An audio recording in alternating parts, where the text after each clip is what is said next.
할렐루야.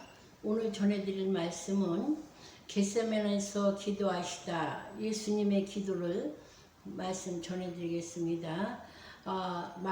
마태복음 26장 36절에서 45절까지 예수님의 겟세마네에서 기도하시다 말씀 전해드리겠습니다. 성경 말씀 봉독해 올리겠습니다. 이에 예수께서 제자들과 함께 겟세마네라 하는 곳에 이르러 제자들에게 이르시되 내가 저기 가서 기도할 동안에 너희는 여기 앉아 있으라 하시고 베드로와 세베대의 아들을 데리고 가시고 갔을 때 고민하고 슬퍼하사 이에 말씀하시되 내 마음이 매우 고민하여 죽게 되었으니 너희는 여기 머물러 나와 함께 깨어 있으라 하시고 39절 말씀입니다.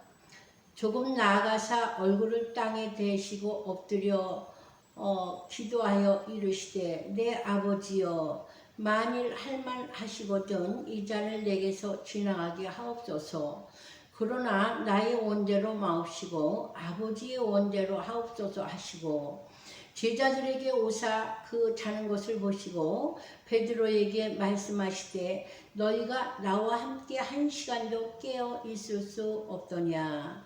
시험에 들지 않게 깨어 기도하라. 마음에는 온이로되 육신이 약하도다 하시고 다시 두 번째 나아가 기도하여 이르시되 내 아버지여 만일 마시지 않고는 이 잔이 내게서 지나갈 수 없거든 아버지의 원대로 되기를 원하나이다 하시고 다시 오사 보신즉 그들이 자니 이는 그들이 눈이 피곤함이로라. 또 그들을 두시고 나아가 세 번째 같은 말씀으로 기도하신 후 45절 말씀입니다. 이에 제자들에게 오사 이르시되 이제는 자고 쉬라. 보라 때가 왔으니 인자가 죄인의 손에 팔리느니라. 아멘. 이 말씀은 겟세마네에서 예수님이 십자가에 못 박히시기 전에 이제 하나님 아버지께 드린 기도인 줄 믿습니다. 그런데 이제 그 베드로 사도와 같이 제자들과 같이 기도하러 가셨습니다. 그런데 그 예수님이 이제 가서 기도하시면서 38절에 말씀하셨습니다. 내 마음이 매우 고민하여 죽게 되었으니 너희는 여기 머물러 나와 함께 깨어 있으라 하시고 이제 기도하러 나가셔서 조금 나가서 얼굴을 땅에 대시고 엎드려 기도하여 이르시되 내 아버지여 만일 할만하시거든 이 잔을 내게서 지나가게 하옵소서. 그러나 나의 원대로 마옵시고 아버지의 원대로 하옵소서.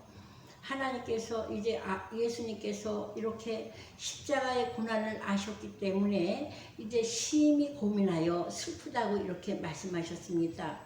얼마나 그 십자가를 지고 이제 예수님께서 그 당하실 고난을 아시는데 얼마나 마음이 고민하셨겠습니까? 제자들을 데리고 가서 제자들에게 너희도 이렇게 나와 함께 깨어있어 기도하자 이렇게 말씀하셨는데 한 번도 아니고 두 번도 아니고 세 번입니다. 근데 제자들은 깨어있을 수 없었습니다. 잠이 들었을 때 예수님은 다시 나가서 혼자 땅에 얼굴을 대고 기도하셨다고 했습니다. 얼마나 기도가 간절하고 얼마나 심히 괴롭고 고통을 당할 때 이런 기도를 하겠습니까? 우리 기도에 대해서 예수님이 참 많이 말씀하셨고 성경에서도 기도에 대해서 말씀을 많이 하셨습니다. 또 기도의 사람들, 선진들도 많이 있습니다.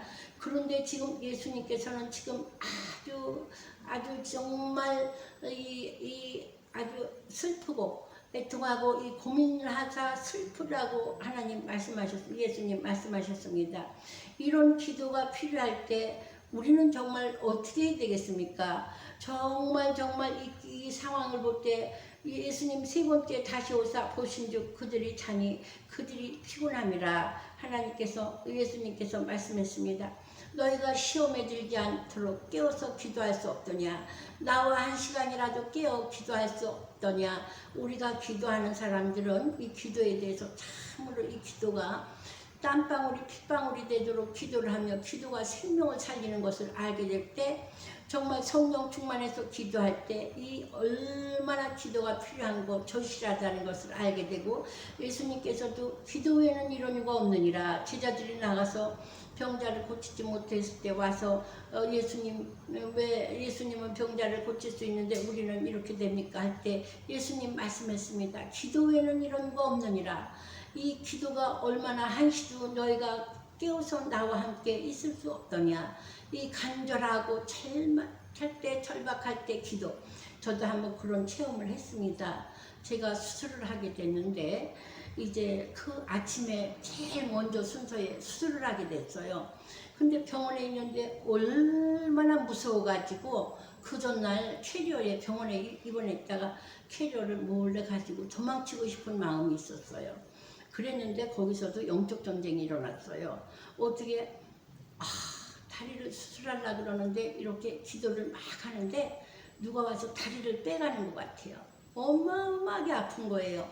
그래서 방언으로 1시간, 2시간 막 소리 지르고 막 기도를 했어요.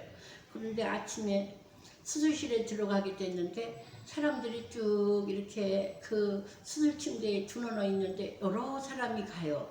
근데 제가 제일 먼저 가는 거예요. 그래서 얼마나 두렵고 떨리는지 수술실에 들어가서 여기 기도하시는 분 있으면 나 잠깐만 기도해 주세요. 근데 여기는 너무 바빠서 기도해 줄 사람 없어요. 그래요.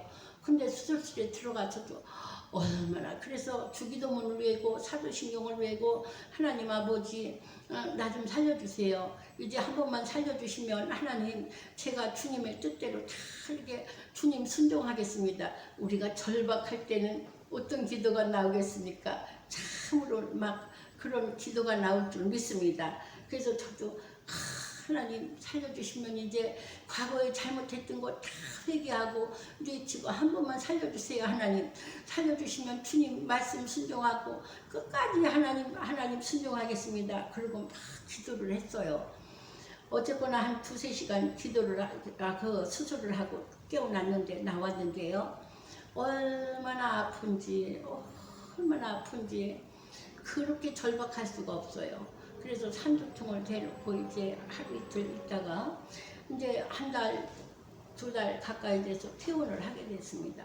근데 아는 목사님요, 친구 목사님 어디서 부흥회를 하는데 말씀을 좀 전해주세요. 그래서 다리가 아직도 아프고 수술한 게 아픈데 어떻게 내가 이거 할 수 있을까 그렇게 했는데 제가 하나님께 기도한 생각이 딱 나는 거예요. 그 절박한 순간에 아버지 나 한 번만 살려주시면 제가 정말 가서 하나님 순종하고 열심히 하겠습니다. 그래서 하나님 근데 그 생각이 얼른 나는 거예요. 그래서 네 말씀 전하겠습니다. 그리고 이제 그 부흥회 집회 날짜에 갔어요. 갔는데 말씀이 하나님이 그 은혜가 충만하지 못할 때 막 간절히 하나님께 기도를 했습니다. 근데 저는 그때 다리가 너무 아파가지고 정말 강단에 서서 이 말씀을 많이 전할 수 있을까 이렇게 했는데 하나님께서 놀라운 기적을 베풀어 주셨어요. 2시간 말씀을 전하게 됐습니다. 그랬을 때 정말 그 동료 목사님들이 목사님 은혜 받았습니다. 이런 말씀을 하시는 거예요. 저는 얼마나 감사한지 그래서 하나님께 이렇게 순종하고 집회를 한 기억이 있는데 우리가 지금 예수님의 기도는 얼마나 지금 절박하시겠습니까? 정말 우리가 세상을 살아가면서 모든 것이 기도가 먼저고 성령 충만이 먼저고 말씀이 먼저입니다. 말씀이 충만하고 우리가 신앙생활을 할 때 성경을 많이 읽어야 돼요. 성경 안에 요한복음이나 사복음서나 고린도전서 이 신약에서는 얼마나 하나님의 말씀이 추억같이 우리의 영혼을 살리고 영혼의 생명의 말씀이 생수가 돼서 이 성경을 읽을 때에 그 생수의 말씀이 우리 영혼에 흘러오는 거예요. 그래서 예수님이 나는 생명이요 나는 부활이요 내 잔을 내 피를 마시고 내 떡을 내 살을 먹어라. 그런데 우리가 성찬을 하는 것처럼 정말 얼마나 그 기도에 모든 일을 할 때 우리는 기도가 먼저 우선되는 줄 믿습니다. 물론 부흥회나 집회를 할 때도 성령이 충만해서 그 모든 성도가 하나님의 성령으로 하나님의 신으로 충만할 때 내 마음의 고통과 아픔도 사라지고 우리 인생의 문제가 해결되는 줄 믿습니다. 그런데 우리는 잠시 어떠한 은혜를 받아서 그 은혜로 달짝지근한 이게 아닙니다. 이 성경은 창세기부터 계시록으로 하나님의 세계의 말씀에 깊은 심오한 그 능력의 말씀, 은혜의 말씀, 아버지의 사랑, 구원의 말씀, 이 말씀들이 있고 이 지금 예수님께서 인류의 죄를 지시고 우리의 죄를 지시고 큰 정말 십자가를 지시고 이제 정말 그 고난을 당하시는데 얼마나 그 큰 일이 마음에 심히 고민한다고. 그래서 38절에 이 말씀하시되 내 마음이 매우 고민하여 죽게 되었으니 너희는 여기서 머물러 나와 함께 깨어있으라. 그리고 조금 나가서 39절에 이렇게 말씀했습니다. 조금 나가 얼굴을 땅에 대시고 엎드려 기도하여 이르시되 내 아버지여 만일 할만하시거든 이 잔을 내게서 지나가게 하옵소서. 우리 특히 목회자들도 그런 경험을 많이 할 겁니다. 교회 건축을 한다든지 교회 이전을 할 때 되면 온 교회 성도들이 같이 합심해서 기도하겠지만은 성도들이 적은 개척교회 같은데 또 힘들 때 이때는 정말 우리가 얼마나 생명을 바치는 그런 기도를 하는 것 같아요. 그런데 하나님 얼마나 저도 교회 이전을 할 때 2달을 정신없이 매일 기도했어요. 하나님 어떻게 하면 좋겠습니까? 내 원대로 마옵시고 나중에 이제 하나님이 원하시는 기도는요 이 말씀이에요. 내 뜻대로 마옵시고 아버지여 할만하시거든 내가 이 괴로움과 십자가의 짐을 시기간 심히 어렵고 힘듭니다. 그러나 꼭 져야 될 때가 있는 줄 믿습니다. 우리도 복음을 전하며 또 이 사역을 하면서 그때 아버지여 내 뜻대로 마옵시고 아버지의 뜻대로 하옵소서. 여기가 기도의 완성인 줄 믿습니다. 너희는 깨어있을 수 없더냐?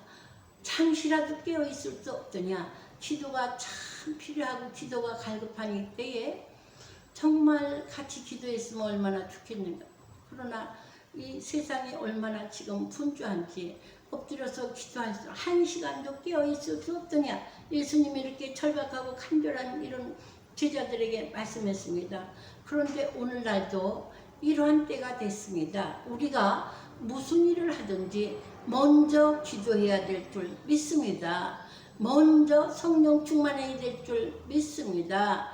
먼저 말씀을 많이 읽어서 내 심령이 성령으로 충만하고 말씀으로 충만하고 예수님으로 충만하고 사랑으로 충만할 때 그 모든 일이 합력하여 선을 이루어서 아름다운 결과를 맺게 되는 줄 믿습니다.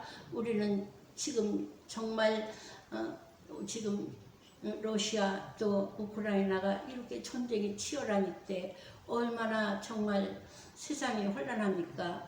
또 코로나로 인해서 몇 년 동안 누구나 할 것 없이 다 고난 중에 다 각각 어려운 중에 있습니다. 우리는 이때일수록 기도가 충만하고 성령이 충만하고 말씀이 충만해서 서로 사랑하고 용서하고 위로하는 아름다운 이 세월이 되어야 될 줄 믿습니다. 그래서 예수님은 겟세마네에서 이렇게 기도하셨습니다. 심히 고민하여 죽게 되었을 때도 우리는 기도해야 되겠고 시험에 들지 않기 위해서 우리는 기도해야 되겠고 주님의 재림의 때가 가까우고 이 종말 시대가 되었으므로 우리는 깨어 근신하고 기도해야 될 때가 된 줄 믿습니다. 이 기도의 중요성은 얼마나 간절히 우리가 정말 강조해도 이것은 지나치지 않습니다. 예수님도 이렇게 기도하셨는데 우리도 예수님의 모범을 따라서 이와 같은 기도 생활을 하시는 저와 여러분이 되시기를 예수님의 이름으로 축복합니다. 할렐루야.